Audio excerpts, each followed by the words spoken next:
Tuloy ang pong naging ganap na bagyo at pumasok po sa ating Philippine Area of Responsibility o PAR ang low pressure area na binabantayan po ng Pag-asa. Huling namataan ang Tropical Storm Doming sa layong 1,345 kilometers silangan po ng southeastern Luzon.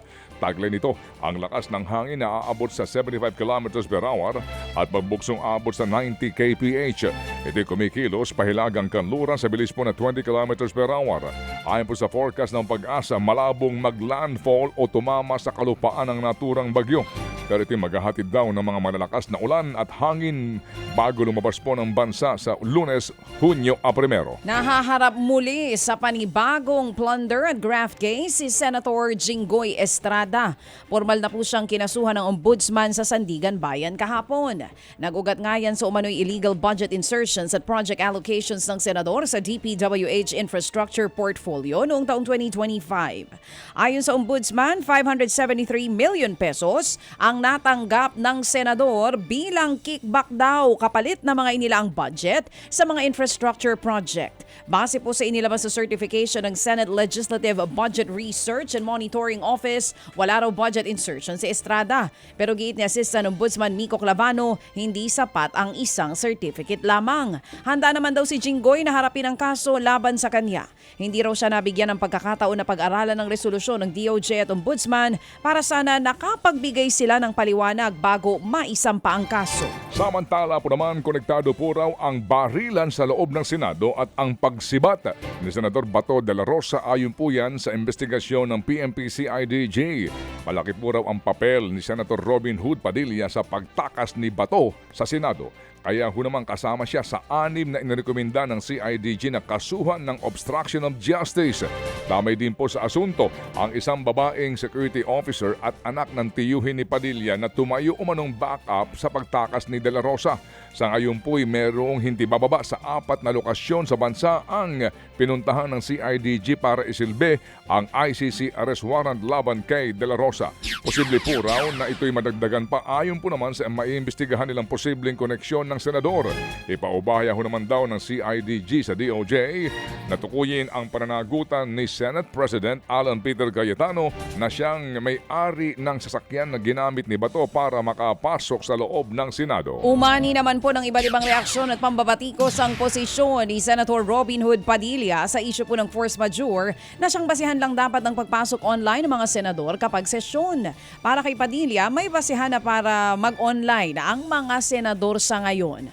Force majeure na raw kasi kung ituturing ang matinding init ng panahon, pati ang gera sa Middle East. Ipinunto po yan ni Senator Robin Padilla kasunod ng mosyon ni Senator Rodante Marcoleta tungkol nga sa pag-amyenda ng Senate Rules para pumapayagan ng mga senador na makaboto at makadalo sa sesyon o sa sesyon via online.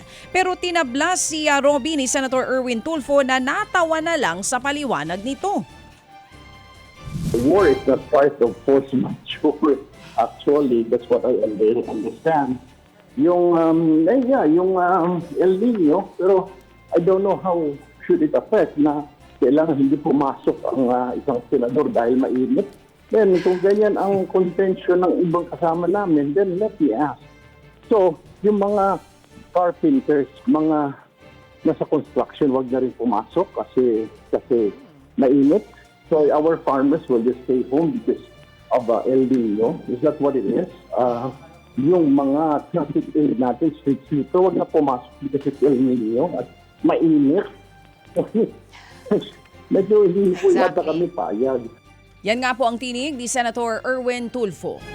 At kami po'y natawag din po sa tanggapan ni Senator Robin Hood Padilla para po sa kanyang panig dito po sa inaabot na komento ng kanya pong naging pahayag. Samantala po naman sa ibang balita, sumentro po sa maritime at defense cooperation ng ating bansa at ng Japan ang naging pagpupulong ni na Pangulong Marcos Jr. at ni Japanese Prime Minister Sanai Takaichi.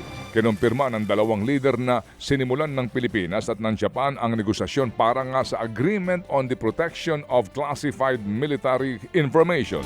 Magbibigay din daw ang Japan ng ilang pong barkong pandigma at ilang pang mga military assets sa Pilipinas.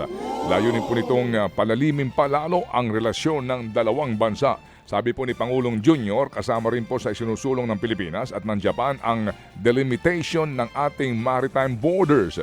Dito rin po inanunsyo ng Pangulong Junior na mula sa isang strategic partnership ay itinaas na sa comprehensive strategic partnership ang estado ng relasyon ng dalawang bansa. Samantala, umakyat na